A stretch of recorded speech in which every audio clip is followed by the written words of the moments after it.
evaluation of expressions. That is, we saw how many types, how many kinds of approaches are there for query optimization. First one is materialization and second one is pipeline. So in materialization, we saw that how queries are stored and then it is passed to the upper level, or you can say to the root node. Okay, here one example is given. Projection name, that means select name from building, and also we are applying here selection operation also, that building name should be Watson. So here what we are doing, here we have selected one relation department, and in that department relation we are applying one condition, that is building name should be Watson, and then we are joining that with the instructor table. Then we are getting the result after joining this query. Fine. So that is materialized view. In materialized view, query is stored and then it is passed. Next one is pipeline evaluation. Here we saw what is pipeline evaluation. What it does, it will just evaluate operations. It is just going to pass the query. It is not going to store the query. Okay, is it clear to you this much topic?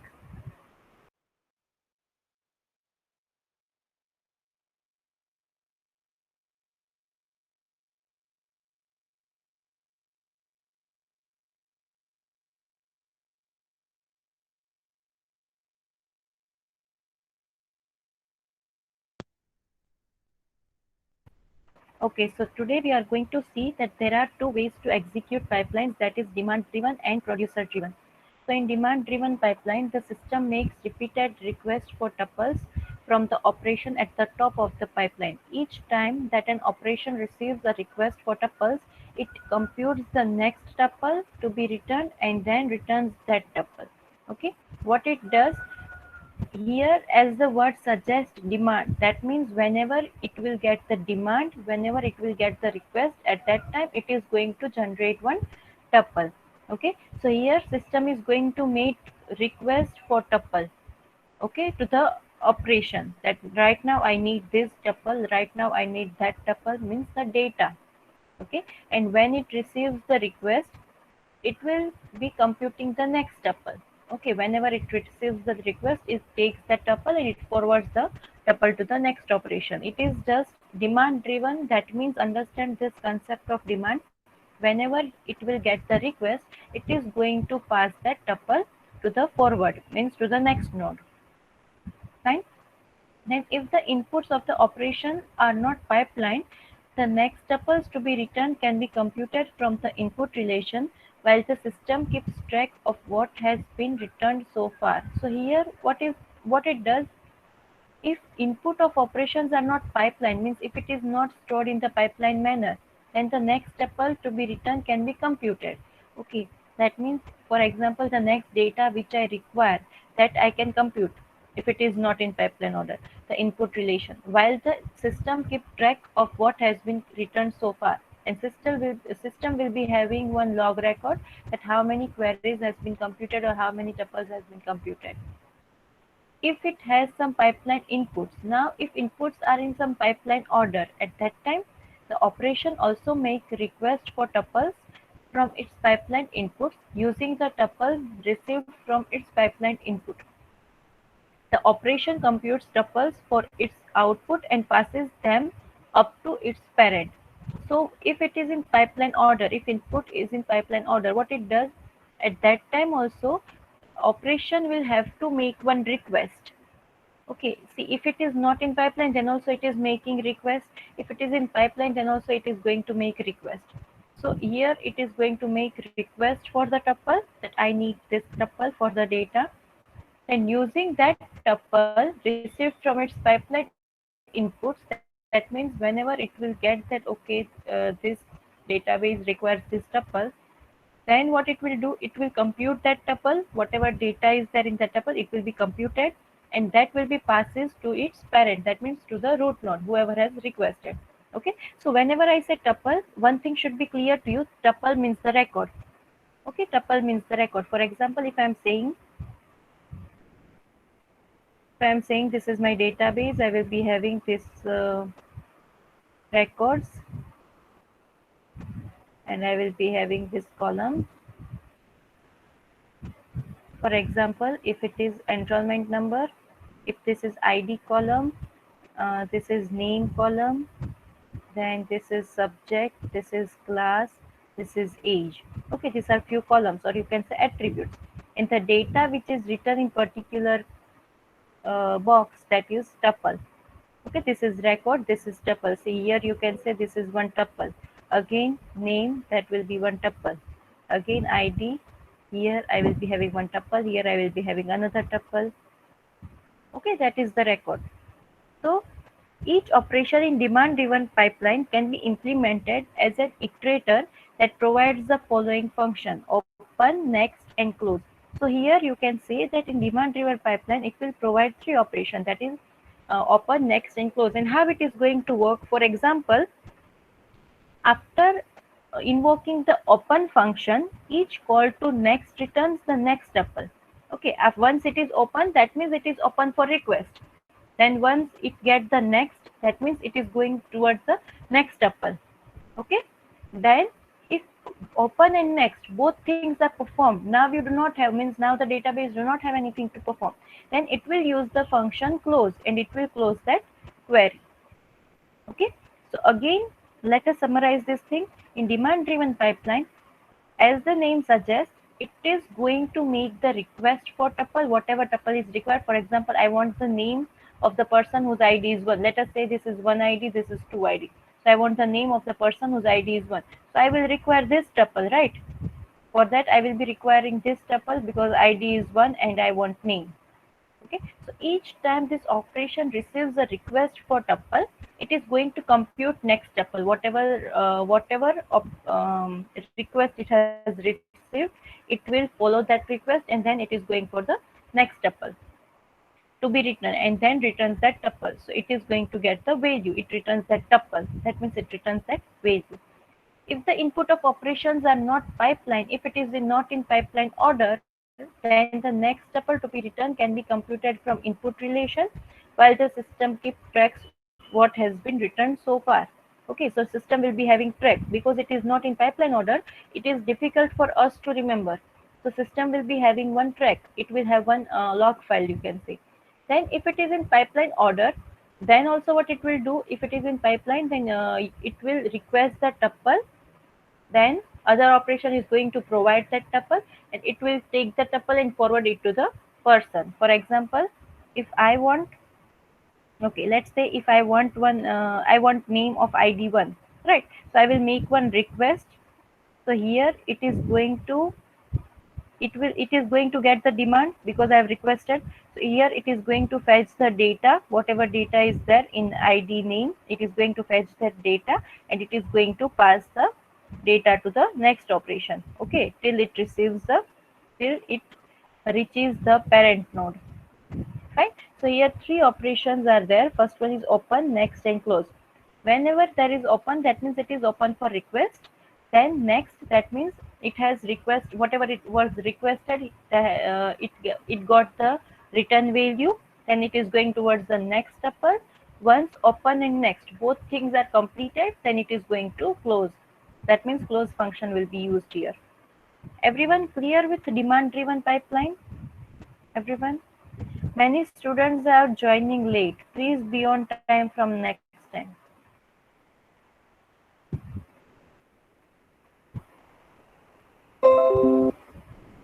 Okay, and everyone clear? Any doubt? Please write here.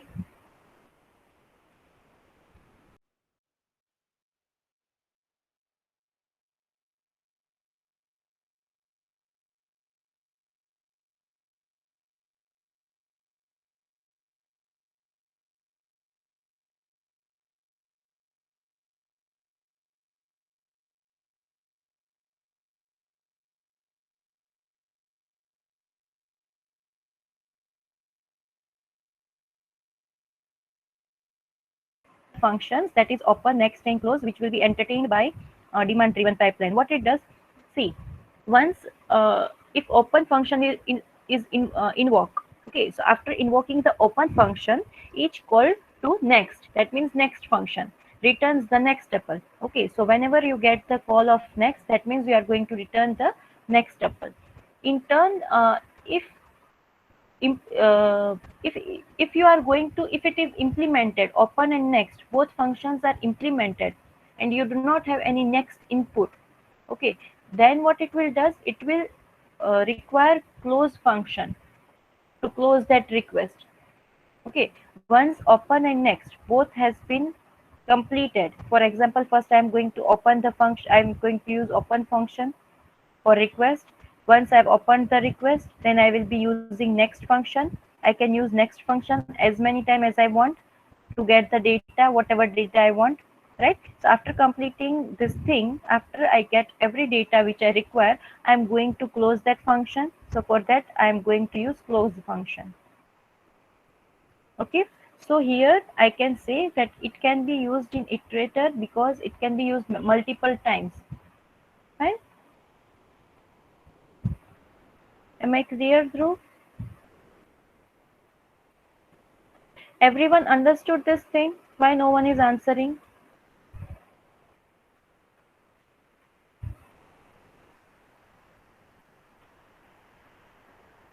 If you do not understand, please ask here. I'm going to repeat that thing. Okay.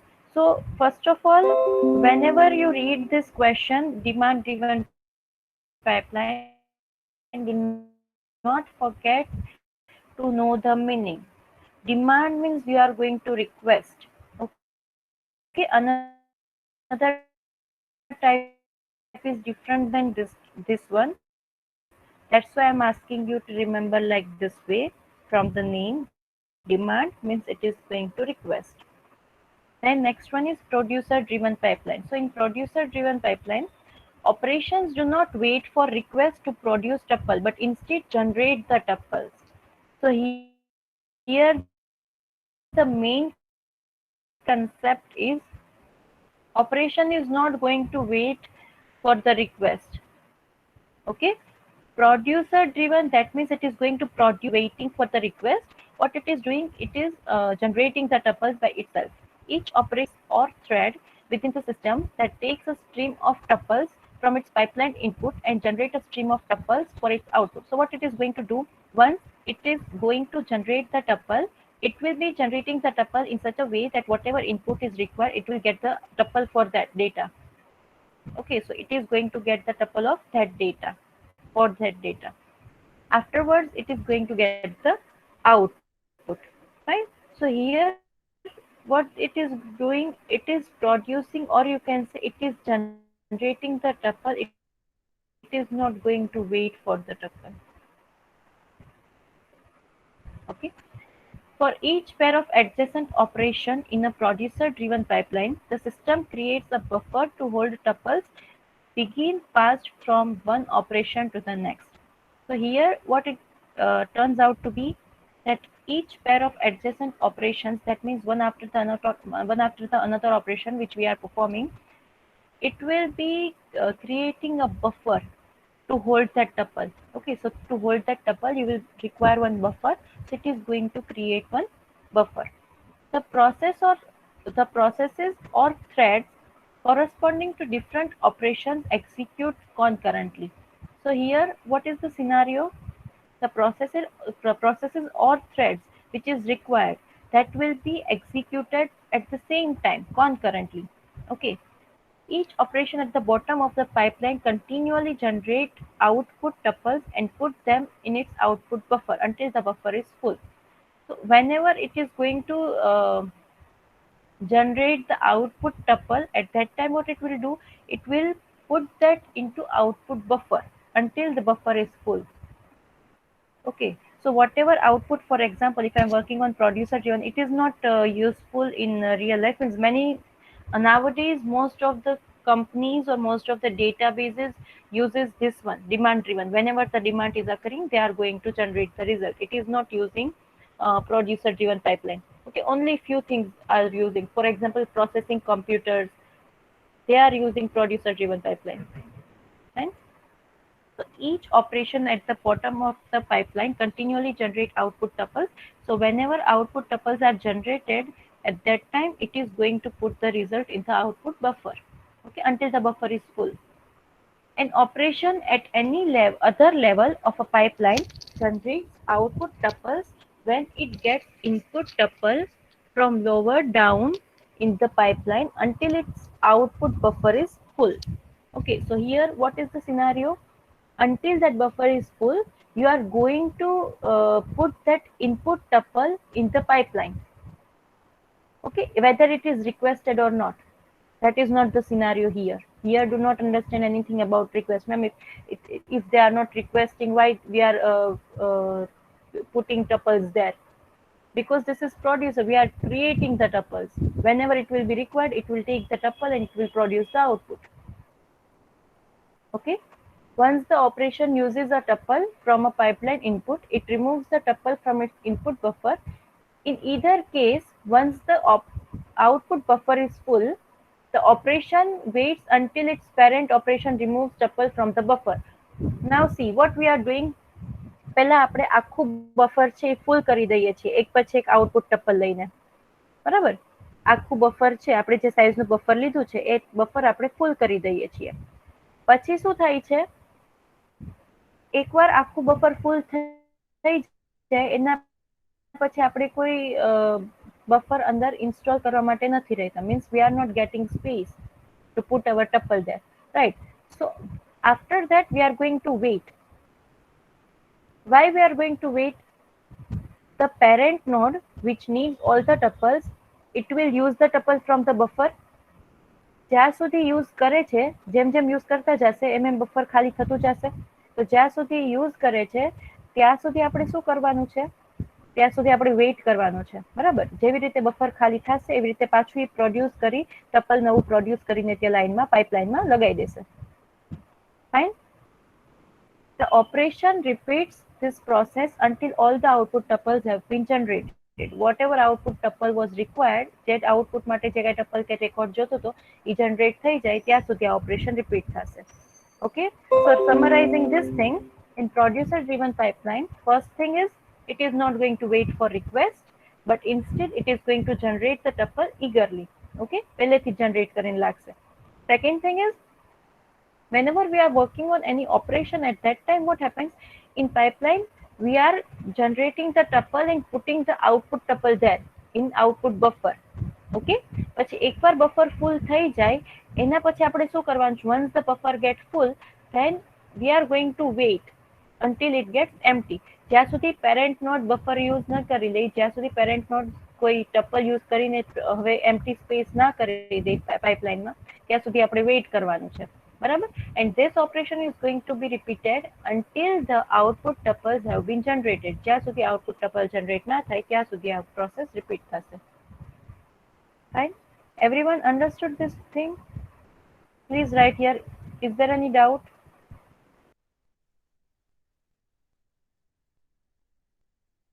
See, these two things are eagerly. Okay. Only when, if for example, let's assume that we are sitting in class and we are taking the lectures. Okay, I'm conducting the lecture and you people are attending the lecture. So at that time, if our lecture is in between 1 to 2, fine. Then you will be packing your bag at 1:45 and you will be eagerly waiting that now this lecture will be complete and I will be happy to go home. Right? It won't store as it generates. No, Darshil, here when I mean to say store, at that time it is storing the result. But here in the pipeline, it is not going to store the result. It is just generating the buffer. Generating the tuple. જે tuple ની જરૂર છે એ tuple generate કરે છે. Result store નથી કરતું. એ મટીરિયલાઇઝમાં થાય છે, પાઇપલાઇનમાં નથી થતું. પાઇપલાઇનમાં બે ટાઈપ છે, ડિમાન્ડ અને પ્રોડ્યુસર. બંનેમાંથી એક બીમાં નહીં થાય, રિઝલ્ટ સ્ટોર નહીં થાય. Okay. Anyone else? Any question? This is a little theory concept, but still you need to understand this.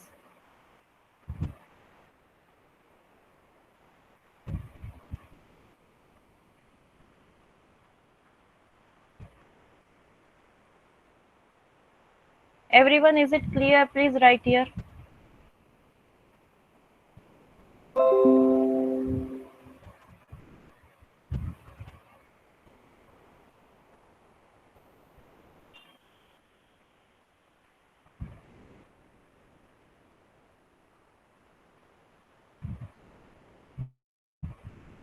Yes. Okay. Now do one thing. Note down this definition in demand-driven pipeline from here to here, and this one producer-driven from here to here. Okay, note down these two things in your book, everyone. Take 5 minutes and note down it.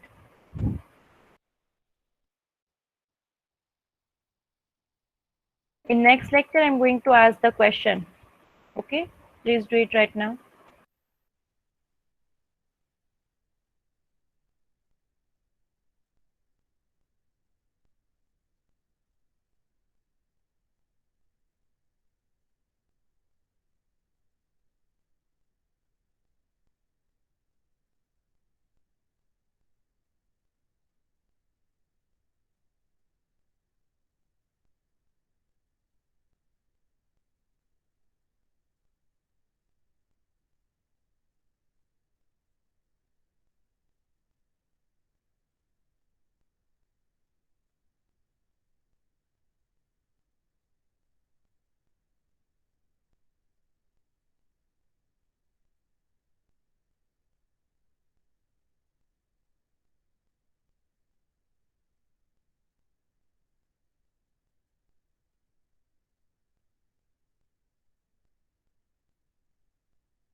Should I change the slide?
Written both.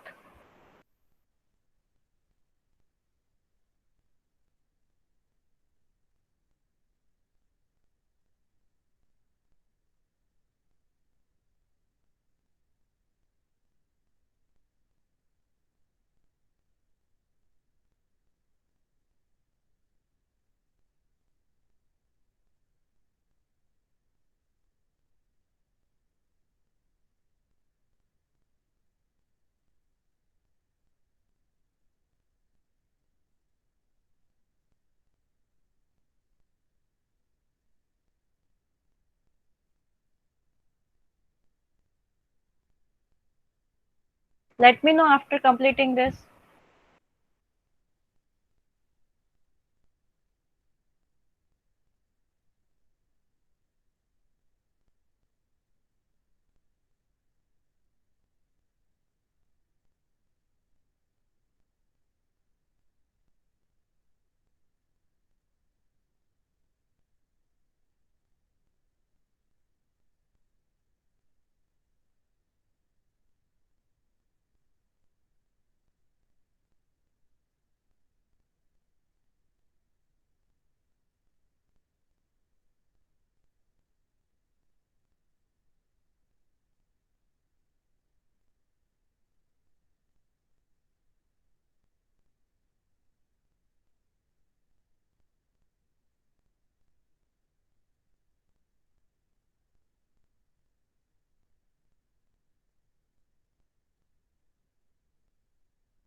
Everyone else completed this?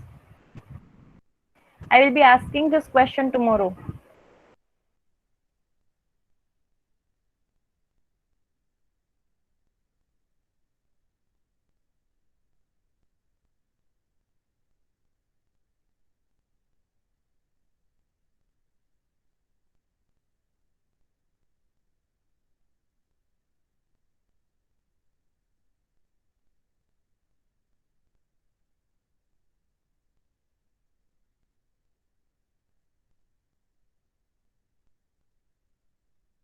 Okay. So next topic, that is query optimization. As I said, to optimize the query, that means to make the query small in size, right? By writing small query, we can get the accurate result. That should be our goal. Okay. So query optimization is the process of selecting the most efficient query evaluation plan from among the many strategies usually possible for processing a given query, especially if the query is complex. For example, if the query is complex and if you want to get the accurate result, then there can be more than two or three ways, right? You can get the accurate result with more than two or three queries. Then which query you are going to use? That is the question here. Fine. So here, what we are talking about? We are talking about query optimization. How we are going to optimize the query? Okay, by writing small efficient query. If we get the accurate result, then that will be our task. So here, one aspect of optimization occurs at the relational algebra level, where the system attempts to find an expression that is equivalent to the given expression but more efficient to execute. So here you will be having two queries and you will be getting same result, but we have to choose the best one. Okay. See here, it is given one aspect of query optimization occurs at the relational algebra level, where the system attempts to find an expression. Okay, that means it will give you the accurate result. Okay, but in more efficient way. That is our goal.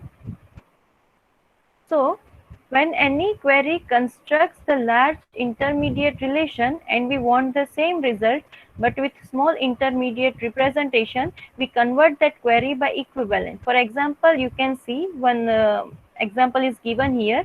If I want to select name and title, okay, if I want to select name and title from one table, and if I need to join two or three tables at that time, how can I execute this query?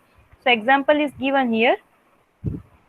Select name comma title, that is in projection operation. Okay, this pi is projection operation, where department name equals to music, and then we are joining instructor table, teachers table, and course table with course ID and title. Okay, so I want instructor information, name and title from the table or from the relation teaches, where course ID and title should also be displayed from course table. So here I am using three tables, right? So I have to find the efficient way to write this query and get the accurate answer, get the correct answer. Okay, that should be my task. So what I will be doing, I will be transforming the expression, or you can say I will be transforming the query into more good way. Okay, more best way. Transformation of relational expression to equivalent relational expression. So here in equivalence rule, we will be seeing few rules. In this rule, we will be knowing that how queries can be transferred, how one query can be written into another query, right? So here we will discuss કે કઈ બે query same છે, કઈ બે query છે same answer આપે છે. There are few rules that are also referred as equivalence rule, right? So a query can be expressed in several different ways with different cost of evaluation. So here we will be having different cost of evaluation, and we will be also what we will do here, that is we will uh, write one query in such a way that gives us answer, as well as it will be cost effective. Okay, less cost should occur by that query. So two relational algebra expressions are said to be equivalent if on every legal database instance the two expressions generates the same set of tuples. So if two queries generate the same set of tuples, that means same answers, then we will be saying that these are the equivalent. An equivalence rule says that expressions of two forms are equivalent. Okay, what is equivalence rule? First of all, equivalence rule તમને એમ જ કહેશે કે આ બંને query છે એ equivalent છે, મતલબ same query છે. તમે આ યુઝ કરો કે આ યુઝ કરો, પહેલી કરો કે બીજી કરો, તમારી પાસે જે સેટ ઓફ આન્સર્સ આવશે સેમ જ આવશે. ઓકે, તો હવે તમારે એ બંનેમાંથી નક્કી કરવાનું છે કે હું કઈ ક્વેરી યુઝ કરું. ફાઇન, તો you are going to select the best query જેનું કોસ્ટ ઇફેક્ટિવ હોય, જે મેમરી ઓછું ગ્રેપ કરતું હોય. Fine, that is up to you. So here in equivalence rule, we are going to see which query are equivalent. We can replace an expression of the first form by an expression of the second form, or vice versa. First form can be replaced by second form, or second can be replaced by first form. That is up to us. Fine. So what we are doing, we use theta, theta1, theta2, and so on to denote the predicates. Okay, so here I will be showing you few queries where these three expressions are used: theta, L, and E. So theta will be for predicates, L will be for list of attributes, and E1, E2, and E3, that will denote the relational algebra expression. Okay, that means queries. Fine, these are the three things. First one is for predicate, second one is for attribute, and third one will be for expressions.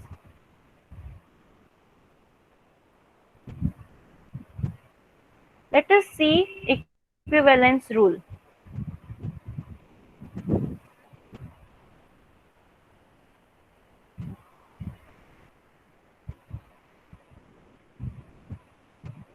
So here first rule says, see, in every rule we will be having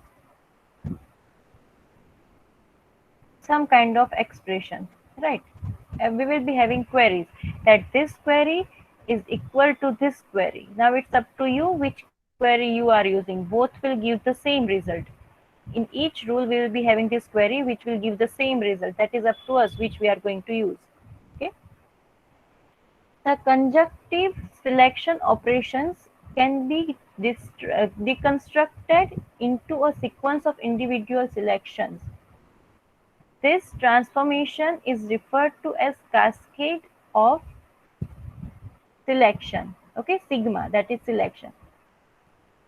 So here, if I want theta 1 and theta 2 of relation E, then I can write that in two ways. First way is select theta 1 and theta 2 of this operation, this relation, that is E, or else I can write this way.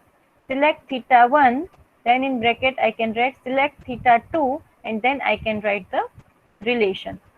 Okay, in the table till now practical 1 to 5 we are using this query. Right? So this query will give the same result. This query is going to give the same result. Okay, so this is rule number 1, which says that conjunctive selection operations can be deconstructed into a sequence of individual selection. Okay, see here we have written selection operation of both together. Here I have written single. Okay, so this is rule number 1. Everyone, please note down this rule number 1. You have to note down every rule. Okay, and not only this rule, you have to write this also, so that you will get the explanation what they are trying to say. Okay, note down rule number 1. This type of questions can be asked in exam in MCQs also, that from which following equation you can say that this operation is correct. Okay, this can be asked. For example, if I am going to give you four options, four queries in option, then I will be asking you that you have to select operations which are commutative. So for that you have to select this second one. Okay, everyone please note down this.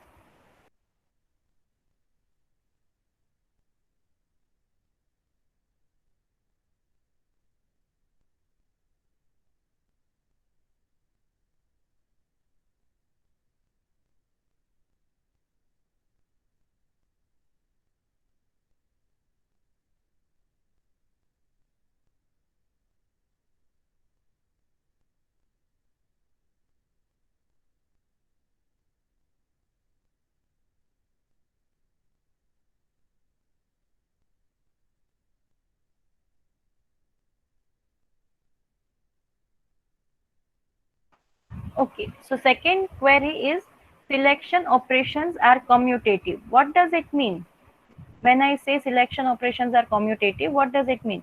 That means whether you write select theta 1 and then select theta 2 from relation E, it will give you same result as select theta 2, select theta 1 from relation E. That means if I am writing select name, and in bracket if I will be writing select ID from customer, and here if I will be writing select ID, select name from customer, then it is going to give me the same result, right? So this operation is said selection operations are commutative. Fine. Write this one also, second one also.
Okay, fine. Then third rule says only the final operations in a sequence of projection operations are needed. The others can be omitted. This transformation can also be referred to as cascade of projection, cascade of pi. Okay, so here I am writing pi L1, pi L2 up to pi Ln. Then rather than writing this whole query, what I should do, I should only write the final answer, final thing which I want. Okay, so here see, if I want L1, I am writing just final answer, pi L1 relation E. Okay, here in by this rule you can say that only the final operation in the sequence of projection operations are needed.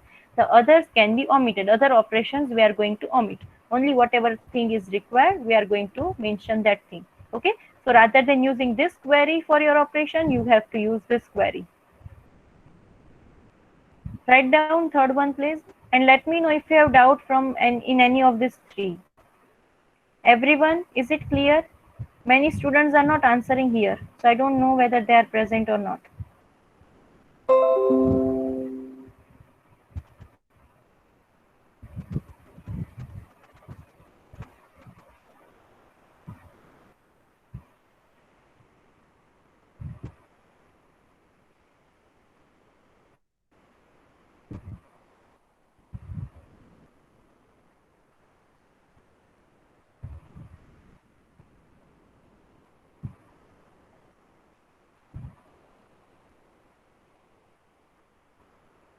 Explain third. Okay.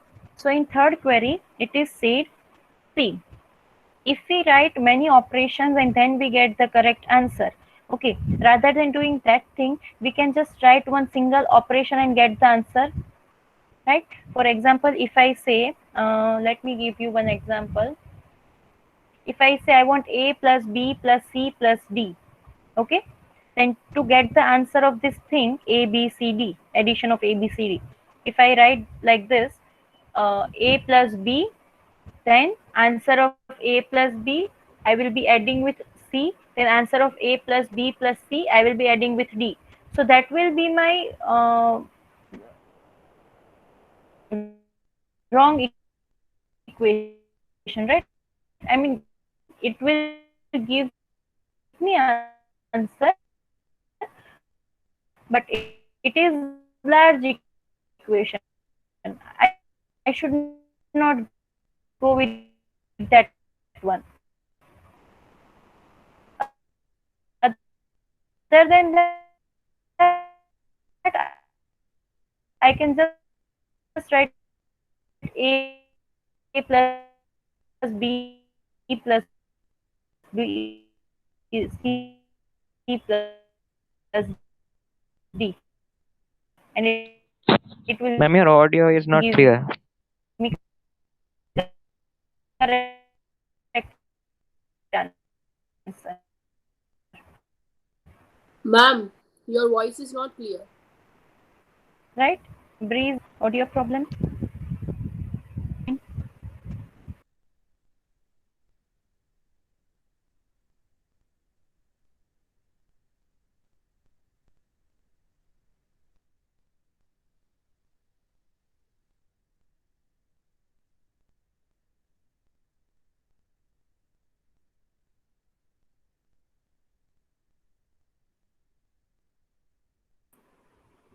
Hello, am I audible, students?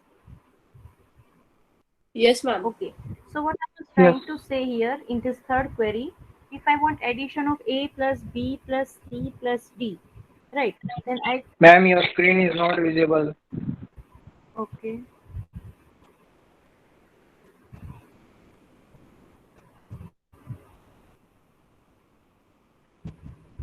Okay. Is it visible now?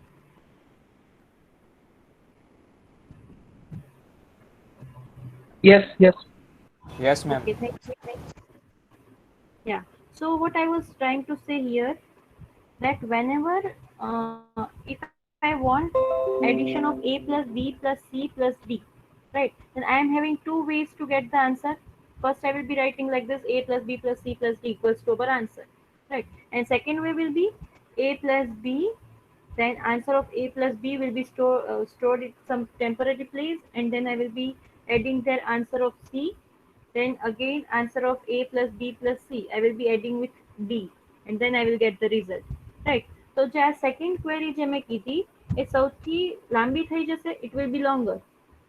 Right. Rather than using this kind of query, you can directly apply the operation which you want. So here this thing is said, rather than using pi L1, pi L2, pi Ln, rather than using this many operations, you have to directly use the operation which is needed. Fine. Is it clear? Mehak, Breeze?